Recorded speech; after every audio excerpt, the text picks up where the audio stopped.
This next one is close pegs.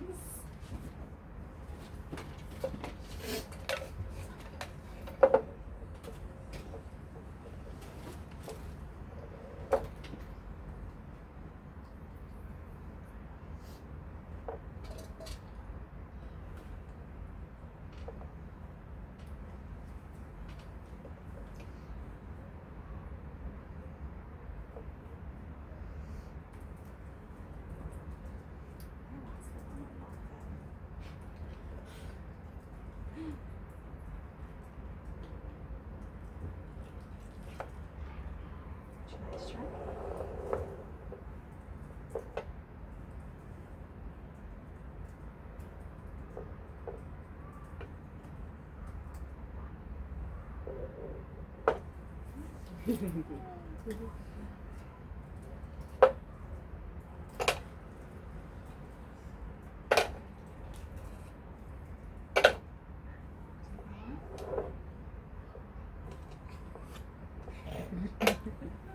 Would you like to do that some more?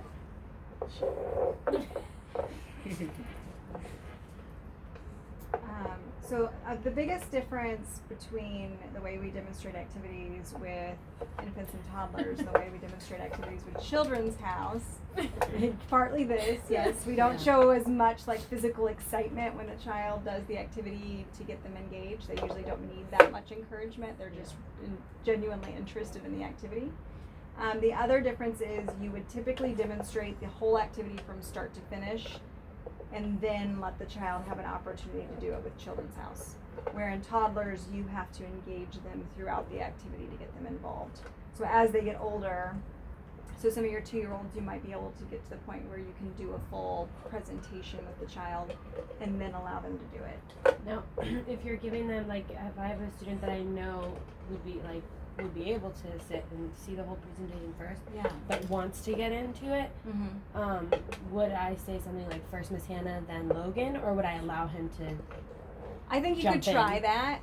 So if you do feel like that child is truly developmentally ready to be able to wait their turn, then I think that's exactly how you should handle that situation. Okay. It's Miss Hannah's turn, and it'll be your turn in just a moment. That's what they'll be using in Children's House. See, and there's a few things that I can give a lesson on that I've been able to completely get through the whole presentation before letting them engage with it too, but then there's some that they all like, when they see that new one, they're like, Yeah, they're so excited. I'm like, Yeah. I'll just go.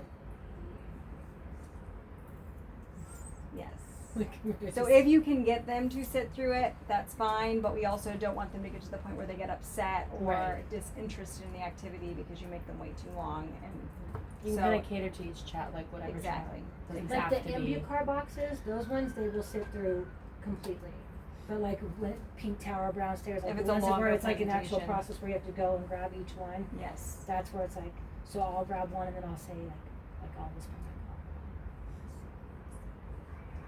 I like whisper to them like, let him go grab one and then he'll sit down and put it on the rug and then I'll let whoever Somebody else else, and yeah. then so they all get to do it and then I give the presentation and then take it down and then other kids help put it away. And then same with like a presentation like this where there's a lot of the same object where it's a very repetitive motion, you can demonstrate a few and then let the child be involved in that presentation versus having to pull all the pegs out and then take all the pegs off and then Right. let the child have a turn. Where in Children's House we would more so do the full blown everything off, everything out, and now you get a turn.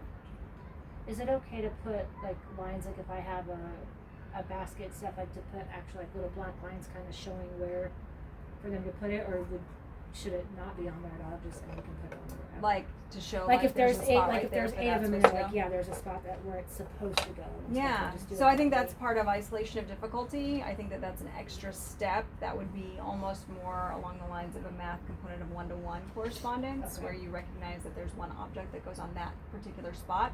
There's nothing wrong with doing that, but do recognize that you might have younger students who won't understand that concept, and so that's actually adding a component of difficulty Sorry, let to me it. for my ones that are older. Yeah, that oh are- yeah, absolutely. I wasn't anything. I mean, like for like Addison Walker, Colton, Yeah, I think Sophia, that's a like great my ones who extension. are really doing it, like putting a line on there and trying to get them to do that. Is Yeah. that okay? To Yeah, do? absolutely. Okay. Perfect extension. I like that. So I'm going to jump right into the next one, which is close pens.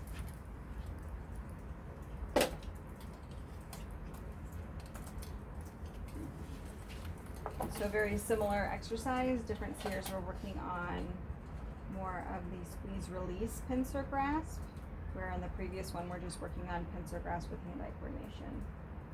So you want to demonstrate how to squeeze and release this a few different times.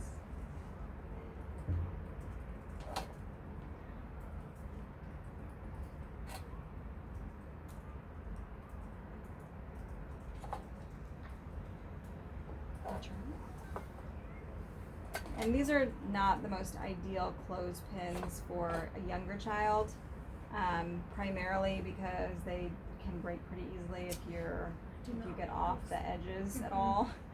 They can definitely pop out of place.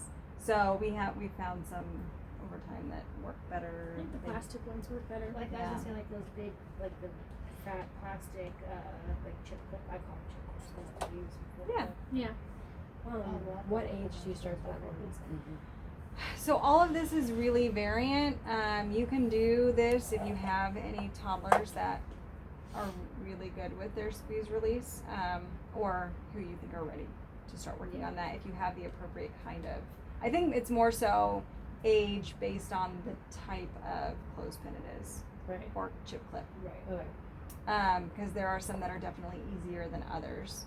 So once they've mastered the closed pegs, then you would be ready to introduce this, usually by age 2. But that varies greatly depending. I mean, we have some 3-year-olds who still struggle with this Yeah. component, especially with these types of clothespins. So it just really depends. And then of course make sure that you put them away. Our kids still break those.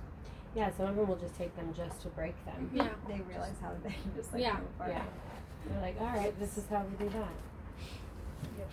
I've got a whole pack of like 100 of them, and I